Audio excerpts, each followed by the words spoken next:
Hey guys, welcome back to the channel. Thank you for tuning in. In part 2, we start installing the flywheel, clutch assembly, and transmission, and see how it goes. Thanks for tuning in. I'm going to put a little bit of Loctite on the bolts, a little red Loctite.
Just going to snug them down and make a torque wrench out and tighten them down.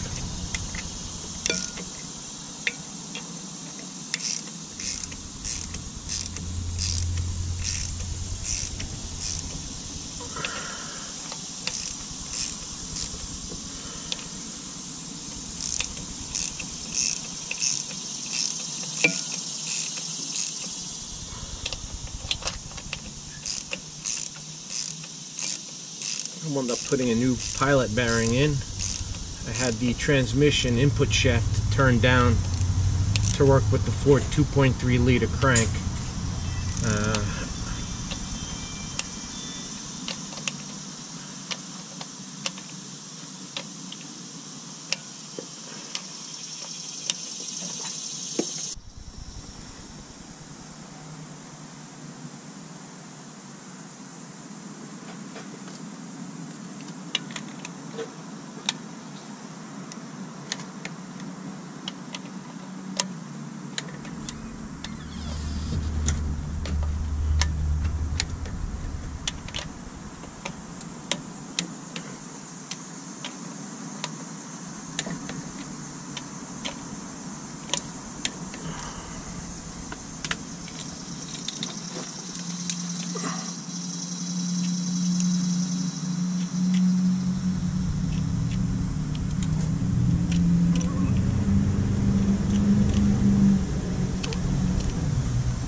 Alright, all the bolts are torqued.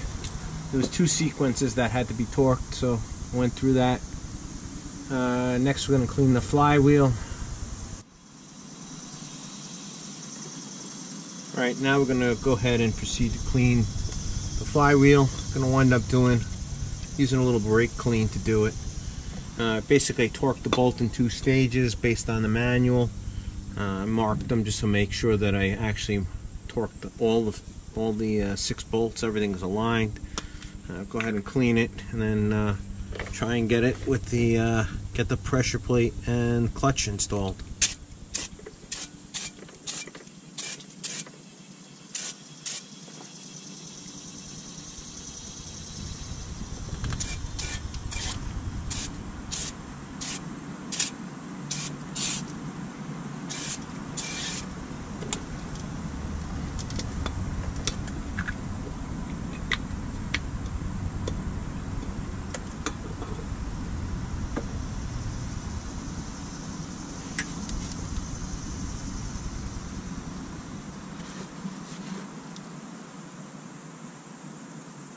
Alright, gotta go get the clutch. Alright, now we're gonna go ahead and get the clutch assembly installed. So the ram clutch is a 26 spline disc. The clutch splines, the more splines they are, the more power the transmission can transfer. That's my understanding of it. The tricky nature of this is the Ford pilot bearing, I think, is 0.59, I believe. I'll double check that. With that, to utilize the V8 clutch pack, you actually have to wind up using a Chevrolet small block alignment tool, because it's the same diameter as the pilot bearing on the 2.3, and it comes in 26 spline. So this should pretty much line up.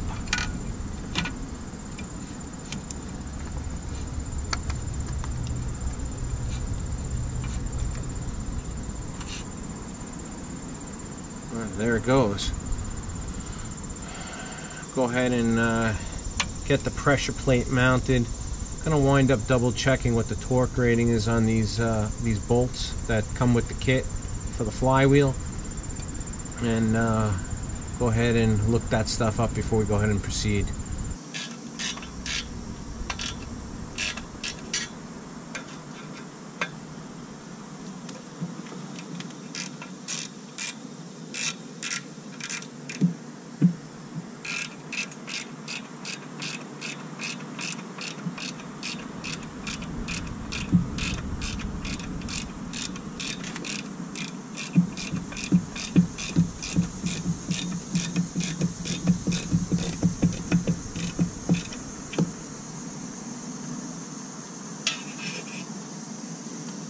Go ahead and get a couple more in.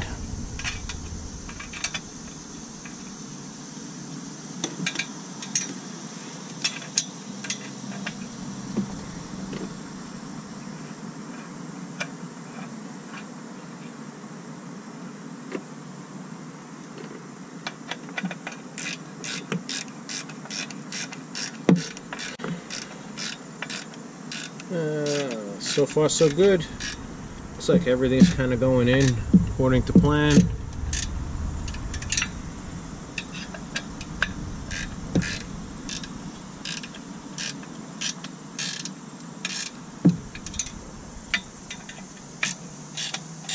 Kind of put them in a star pattern.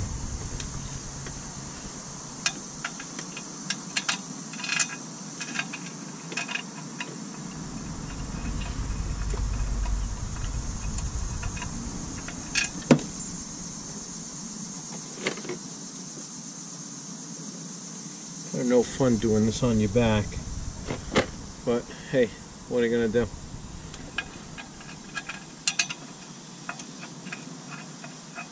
Do with what you got, what you have.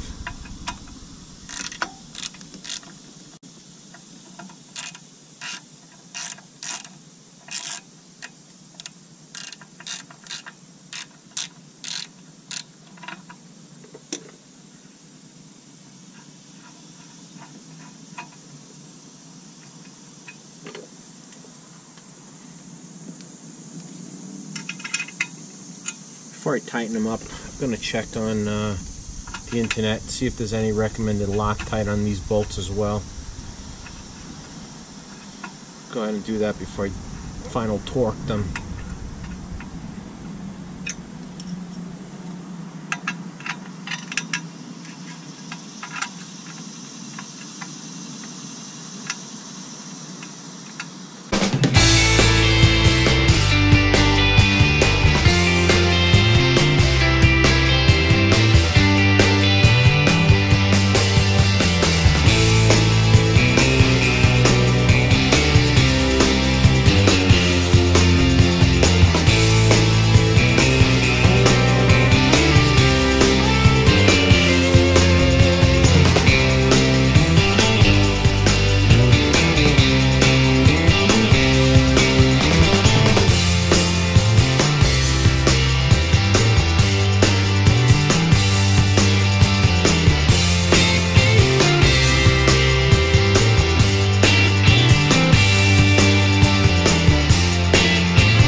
All right, let me read and get back to you guys.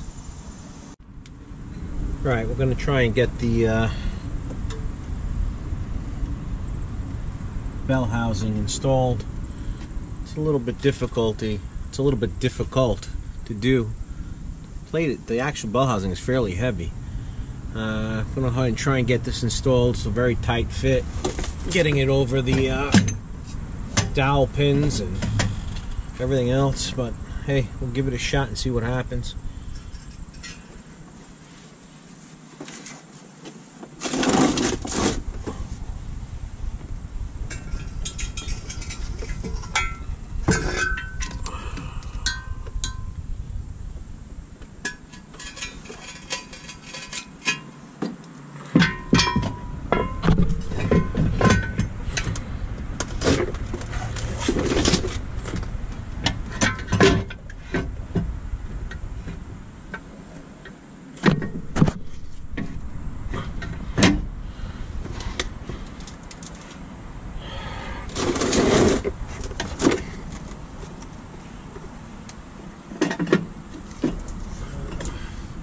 Wasn't so bad actually, interesting enough, but I don't know if that's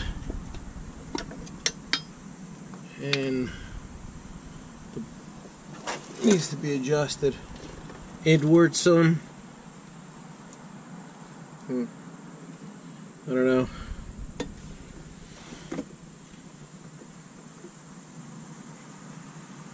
Outward.